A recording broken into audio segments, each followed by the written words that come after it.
is a sad but shockingly true story of a medical so-called expert, a professor called John Money. He conducted an experiment in 1965 to somehow prove that gender, in other words male or female, the identity had nothing to do with biology, but everything to do with social norms and social influences. This is the true story of the Reimer twins, an experiment that this doctor used and perpetrated upon a family, and particularly upon a boy, to try and prove, and he falsified his claims, but he tried to prove that his gender theory was correct.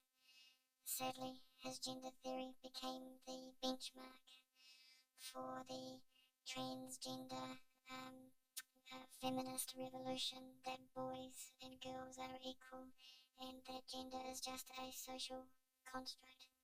But as you will see in this documentary, that is based on a lie.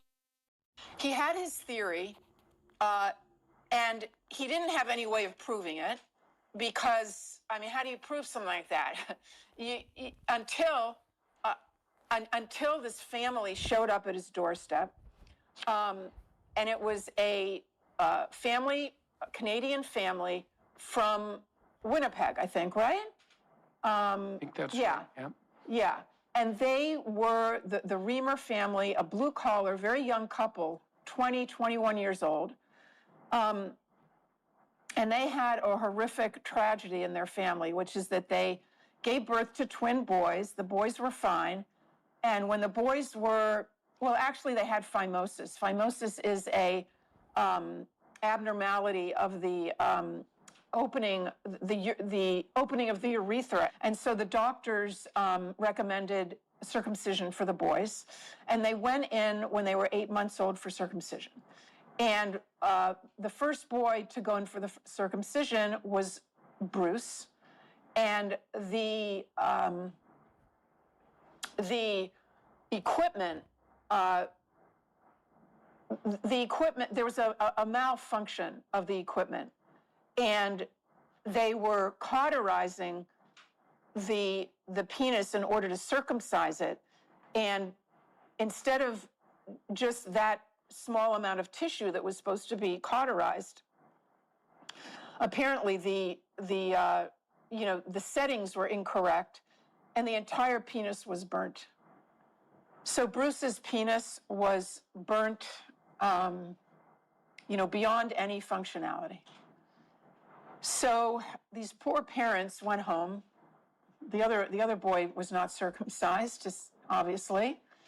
They went home, and what are they supposed to do? They have a boy without a penis. What the hell are they supposed to do?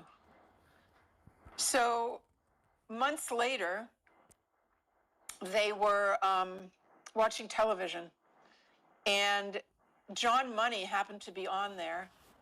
And you have to know also that John Money was an extremely pompous, self-assured individual. He was sophisticated. When he talked, you listened.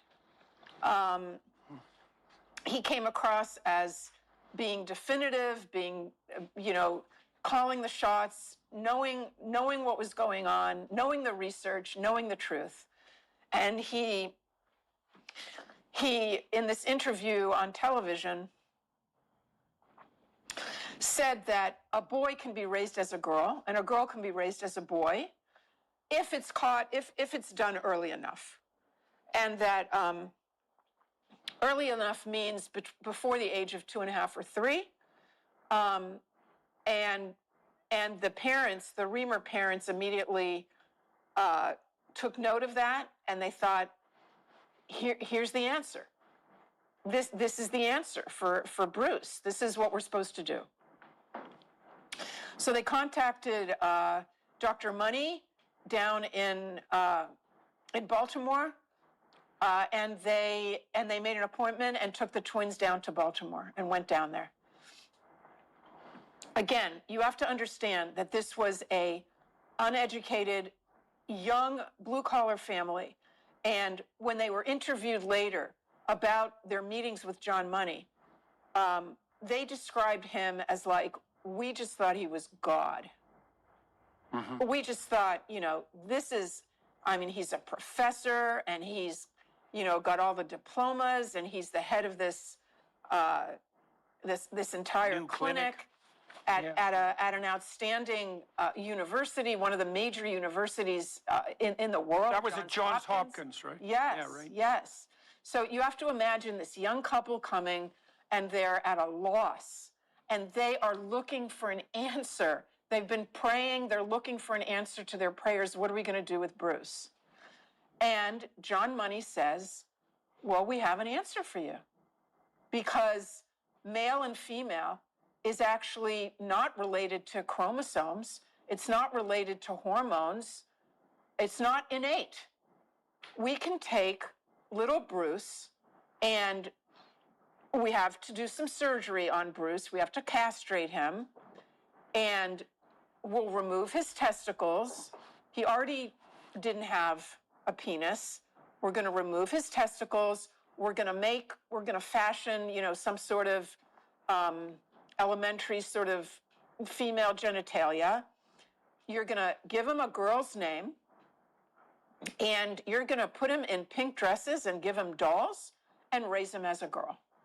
And you are never, ever, Dr. Money told the parents, never to tell him that this was truly what happened after he was born. Never tell him, because that will ruin everything.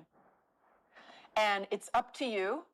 You have to just work your hardest to raise him as a girl and make sure that everyone around him is considering him a girl, because essentially he is a girl.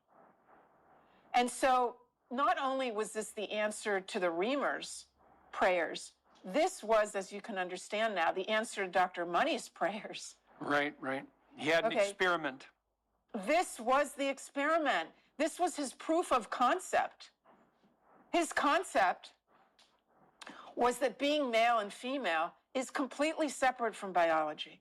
It's imposed by society. It's a social construct. And this was his proof of concept. And so the Reimers went home. Well, he had his surgery. They took him home. They named Bruce Brenda. They put him in all the girls' clothing, and they gave him dolls, and they did all the things. And he peed sitting down sometimes, because as we'll learn later, he actually preferred urinating standing up, which is astonishing. We learned later that he always wanted to urinate standing up. And from the time he was in diapers, I think, he was told he was a girl. So that really is fascinating. But anyway, so they took him home, raised him as a girl, and Dr. Money started to follow the twins. Every year they would come down for a visit. The parents would spend time speaking to Dr. Money, and then the money,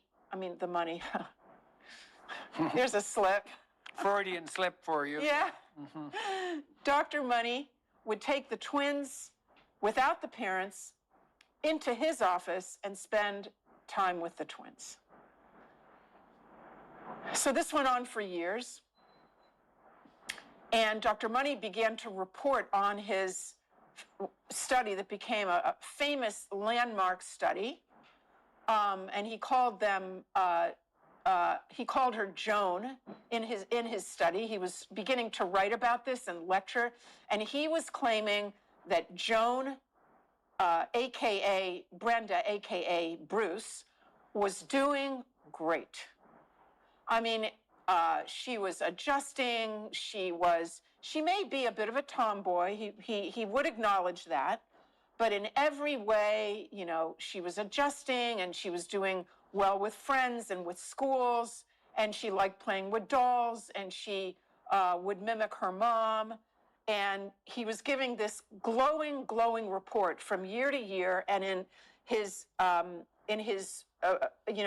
professional writing of his studies, his report, and he was giving talks, and he was getting, you might imagine, tremendous attention for this.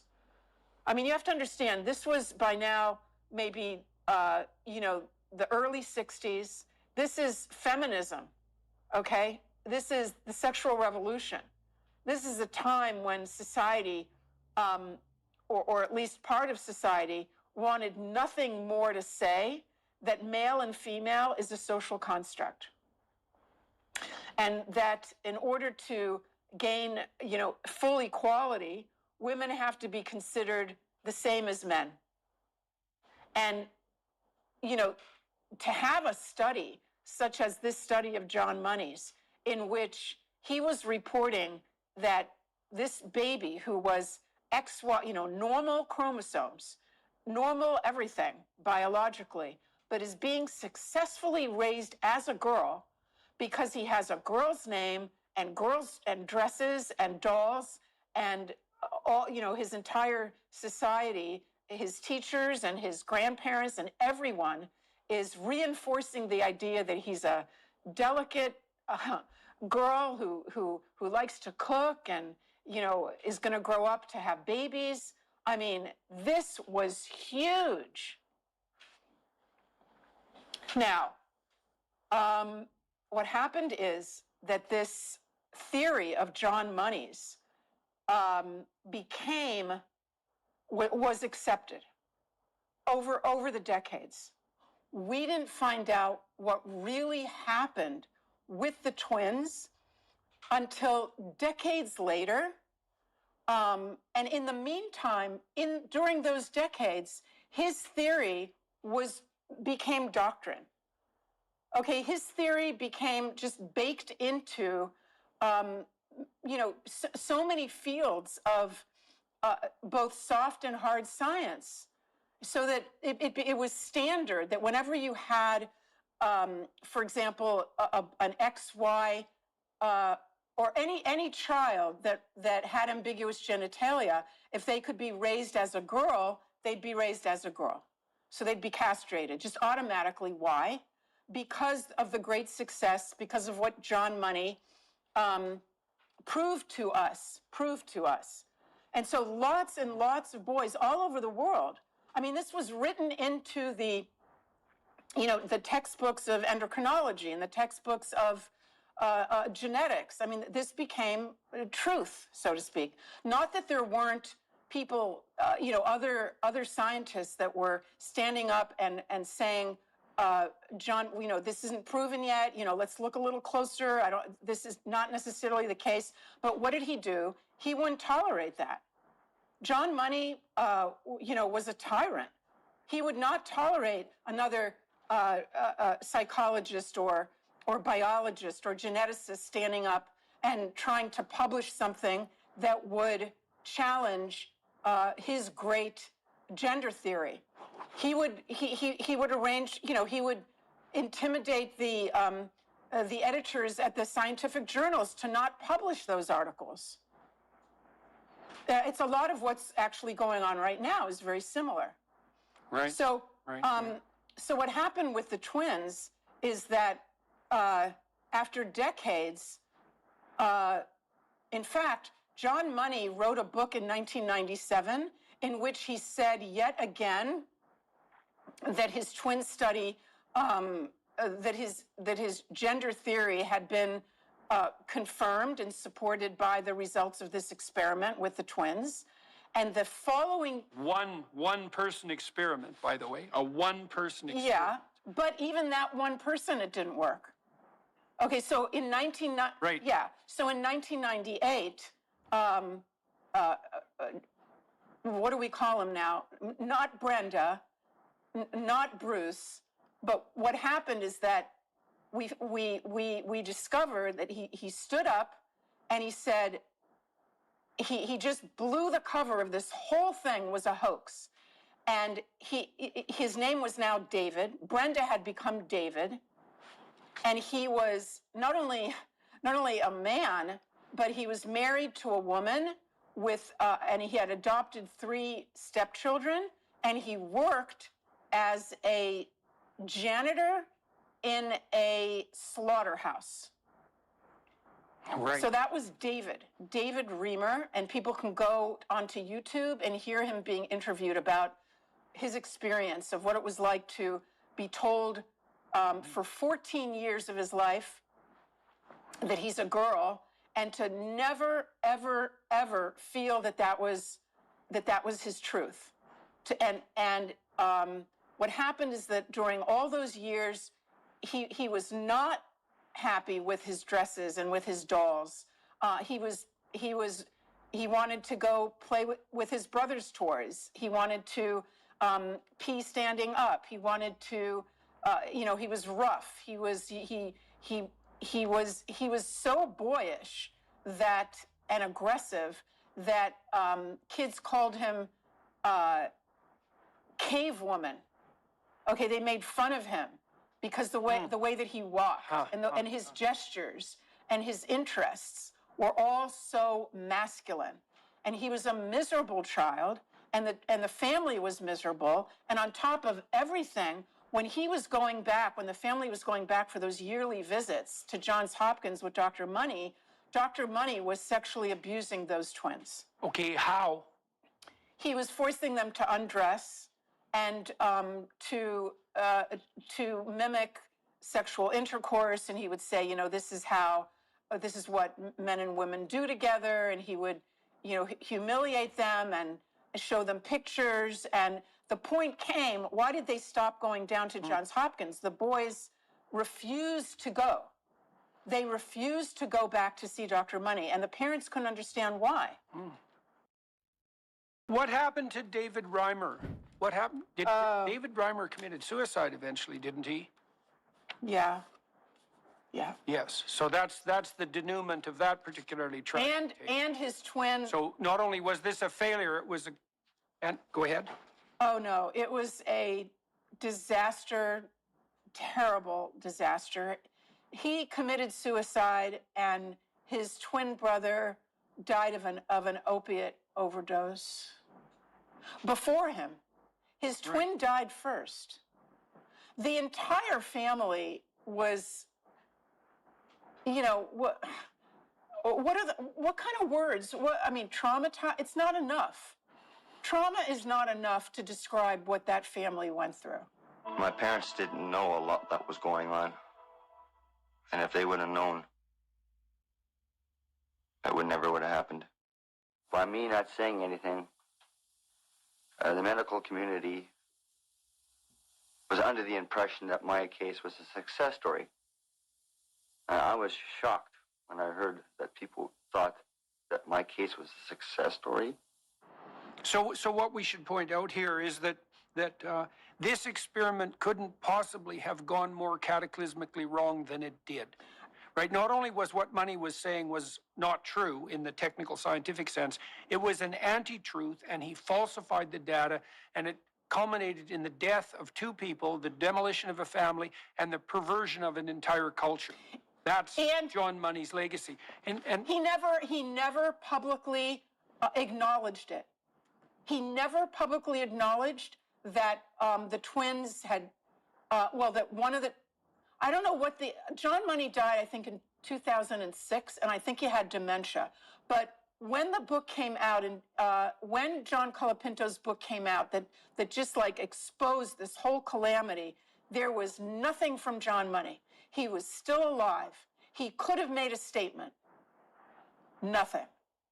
I'm just saying that that's just another, indication of what the immorality of this person, and the lack of acknowledgement, of what they're guilty of doing. I guess it's too much to expect.